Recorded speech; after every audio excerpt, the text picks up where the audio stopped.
नमस्ते साथीहरु, तपाईलाई स्वागत छ मेरो फर्स्ट मिनी भ्लगमा। आज चाहिँ हामीले घरमै फुसुसुनी पास्ता बनाएको।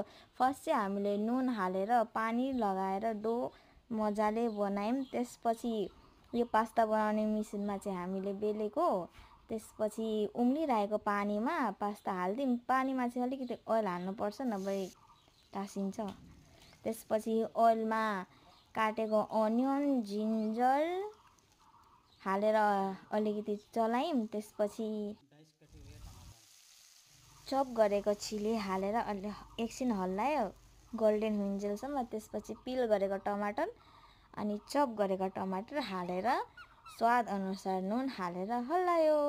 एकछिन डेरीसम्म पकाएर अनि कलरको लागि चाहिँ अलिकति चिली पाउडर हाल्दिएको।